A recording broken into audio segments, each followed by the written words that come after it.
اعوذ باللہ من الشیطان الرجیم بسم اللہ الرحمن الرحیم ان مثل عیسی عند اللہ کمثل آدم خلقہ من تراب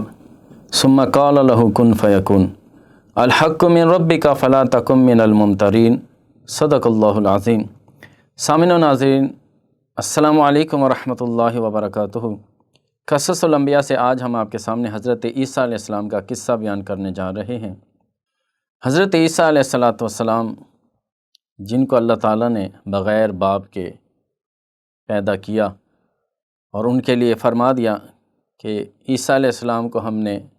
کن کہہ کر پیدا کیا ہے، جس طرح کہ آدم علیہ السلام کو بغیر ماں باپ کے ہی پیدا کیا تھا۔ عیسیٰ علیہ السلام کی ولادت نبی علیہ السلام سے تقریباً 5.5 صدیاں پہلے ہوئی۔ حضرت عیسیٰ علیہ السلام نے بنی اسرائیل کے لوگوں کو وہی تعلیمات دیں جو دیگر انبیاء دیتے رہے، اور آپ پر جو کتاب مقدس نازل ہوئی اس کو انجیل کہا جاتا ہے۔ حضرت عیسیٰ علیہ السلام جن کی والدہ حضرت مریم علیہ السلام ہیں، اور جب آپ عیسیٰ علیہ السلام پیدا ہوئے تو اللہ تعالیٰ کے حکم سے آپ ماں کی گود میں ہی بچپن میں ہی بول اٹھے اور تمام حقیقتوں کو بیان فرمایا انی عبداللہ، ماں کی گود میں ہی کہنے لگے کہ میں عبداللہ ہوں، ابن اللہ نہیں ہوں۔ یعنی اللہ تعالیٰ نے جس طرح فرمایا کہ میں نے اس کو کن کے کلمے سے پیدا کیا ہے، اور یہ حق بات ہے، اس میں شک میں نہ پڑ جانا۔ یعنی جس طرح عیسائی جو ہیں اب عیسیٰ علیہ السلام کو معاذ اللہ کا بیٹا کہتے ہیں، لیکن قدرت کا کرشمہ دیکھیے کہ عیسیٰ علیہ السلام کی جب ولادت ہوئی تھی اور بچپن میں ہی آپ نے جو حق بات بیان فرمائی تھی، آپ نے پہلے ہی اعلان فرما دیا تھا کہ انی عبداللہ، میں عبداللہ ہوں، اللہ کا بندہ ہوں، ابن اللہ نہیں کہنا، نہ ہی مجھے عبداللہ نہ ہی مجھے ابن اللہ بنانا ہے۔ فرمایا آتانی الکتاب، مجھے کتاب دی گئی ہے، وجعلنی نبیا، اور مجھے نبی بنا کر بھیجا گیا ہے، وجعلنی مبارکن اینما کنت،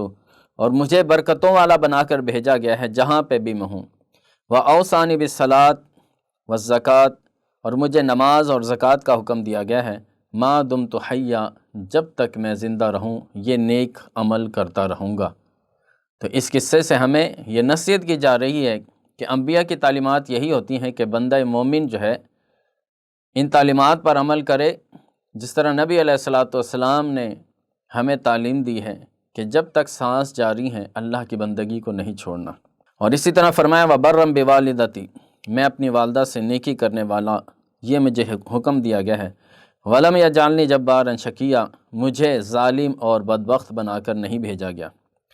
والسلام علی یوم ولدت، سلامتی ہو مجھ پر جب میں پیدا ہوا، ویوم اموت، اور جب میں انتقال کروں گا، ویوم ابعث حیا، اور جس دن مجھے دوبارہ مبعوث کیا جائے گا۔ دیکھیے حضرت یحییٰ علیہ السلام کی بھی یہی کلمات قرآن کریم میں آج بھی موجود ہیں کہ انبیاء کی شان یہی ہوتی ہے کہ ان کی زندگی کے لمحے لمحے پر درود و سلام ہوتا ہے، اللہ کی سلامتیاں ہوتی ہیں، برکتیں ہوتی ہیں۔ یہی وجہ ہے کہ اہل سنت والجماعت جو مسلمان حقہ ہیں وہ یہی اعلان کرتے ہیں، یہی دعوت دیتے ہیں اور اسی عقیدے کا پرچار کرتے ہیں کہ نبی محترم اس لائق ہیں، جس طرح اللہ تعالیٰ نے آپ کی شان بیان فرمائی کہ آپ پر ہمہ وقت جو ہے درود و سلام کے نذرانے پیش کیے جانے چاہیے۔ اللہ تبارک و تعالیٰ ہمیں اس عقیدے کو سمجھنے کی توفیق عطا فرمائے، جس عقیدے کو دیگر انبیاء نے بھی بیان فرمایا اور خود اپنی زبان سے فرمایا کہ مجھ پر سلامتی ہی سلامتی ہے۔ تو یہ عیسیٰ علیہ السلام کے فرامین تھے جن کو آپ نے بیان فرمایا۔ تو عیسیٰ علیہ السلام کے بہت سے معجزات جو ہیں وہ قرآن کریم میں درج ہیں، سورہ آل عمران میں ہی اس کا تفصیلاً ذکر ہے۔ تو عیسیٰ علیہ السلام نے فرمایا کہ انی اخلق لکم من الطین کہیئۃ الطیر، کہ میں تمہارے لیے مٹی سے پرندے بناتا ہوں، اور اس میں جب پھونک ماروں گا تو یہ اللہ کے حکم سے زندہ ہو جائیں گے، اور میں برس کے اور کوڑ کے مریضوں کو شفا دیتا ہوں، وأحیی الموت بإذن اللہ، اور مردوں کو زندہ کر دیتا ہوں، یہ اللہ کا حکم ہے۔ اللہ کے حکم سے ہی سب کچھ ہوتا ہے، لیکن جس ذات سے صادر ہو رہا ہوتا ہے اس کی شانوں کو بھی سمجھنا چاہیے، لیکن اس کی شان کو ایسا نہ سمجھیں کہ اس کو خدا ہی بنا بیٹھیں۔ یہی اہل سنت والجماعت کا عقیدہ ہے، جس کا وہ پرچار کرتے ہیں کہ اللہ کے جو مقربین ہوتے ہیں وہ شانوں کے لائق ہوتے ہیں، قابل صد تکریم تو ہوتے ہیں، لیکن خدا نہیں ہوتے۔ یہ ہمارا عقیدہ ہے، اسی کی ہم تعلیم دیتے ہیں۔ تو اس سے کوئی جو ہے دھوکے میں نہ آئے کہ ہم کسی کو خدا بنا دیتے ہیں، بلکہ ہم سب کو عبداللہ ہی کہتے ہیں۔ اور عیسیٰ علیہ السلام نے غیب کی خبر کے بارے میں فرمایا وَأُنَبِّئُكُم بِمَا تَأْكُلُونَ وَمَا تَدَّخِرُونَ، فرمایا ہاں آؤ میرے پاس، میں تمہیں بتاتا ہوں کہ کیا تم کھا کر آتے ہو اور کیا تم پیچھے گھر میں جمع کر کے آتے ہو۔ یہ عیسیٰ علیہ السلام غیب کی خبریں دیتے تھے، اور ہمارے نبی مکرم اس سے بھی بلند شانوں والے ہیں۔ تو عیسیٰ علیہ السلام کے معجزات کو اللہ تعالیٰ نے قرآن کریم میں ذکر فرمایا، اور جو آپ کی تعلیمات تھیں جن کو تاریخ میں رقم بند کیا گیا کہ اللہ تبارک و تعالیٰ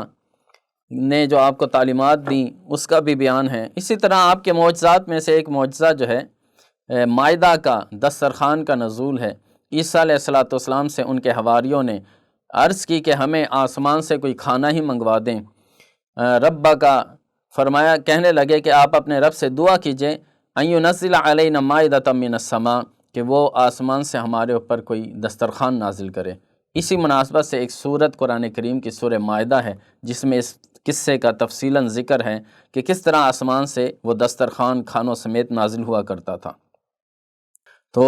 عیسیٰ علیہ السلام نے فرمایا کہ میں دعا کر دیتا ہوں، کھانا تم پہ نازل ہو جائے گا، لیکن اس کو جمع نہ کرنا، حرص اور لالچ نہ کرنا۔ پھر اس قصے کا ذکر ہوا کہ کس طرح آسمان سے کھانا آیا کرتا تھا، اللہ تعالیٰ نے ان کو یہ بھی نعمت عطا فرمائی۔ تو اللہ تعالیٰ کی اس نعمت پر قرآن کریم میں اس چیز کا بیان ہے کہ کہا گیا اللہم ربنا انزل علینا مائدۃ من السماء تکون لنا عیدا لاولنا وآخرنا وآیۃ منک۔ عیسیٰ علیہ السلام نے دعا کر دیا، اللہ ہم پر آسمان سے مائدہ یعنی دسترخوان نازل کر، تکون لنا عیدا، تاکہ یہ نعمت ہمارے لیے عید بن جائے، خوشی بن جائے، خوشی کا سماں ہو جائے، لِأَوَّلِنَا وَآخِرَنَا، ہمارے لیے بھی ہمارے بعد آنے والوں کے لیے بھی یہ تیری نشانی بن جائے کہ تو اتنی شانوں والا ہے، جو چاہے کر سکتا ہے۔ اور جب کسی بندہ مومن پر کوئی خوشی ہو، نعمت ہو، تو اس کو خوشی کا اظہار بھی کرنا چاہیے، اور اس خوشی کو یعنی اس عید کے لمحے کو یاد بھی رکھنا چاہیے۔ تو ہماری مسلمانوں کی سب سے بڑی عید تو عید میلاد النبی ہے، جو سب عیدوں کی عید ہے۔ اللہ تعالیٰ اس عید کو بھی سمجھنے کی توفیق عطا فرمائے۔ اس کے بعد عیسیٰ علیہ السلام کے چند فرامین ہیں، جن میں سے چند ایک آپ کے سامنے پیش کرتے ہیں کہ عیسیٰ علیہ السلام تارک دنیا تھے، دنیا سے آپ کو رغبت نہیں تھی، حتیٰ کہ ایک مرتبہ شیطان نے آپ کو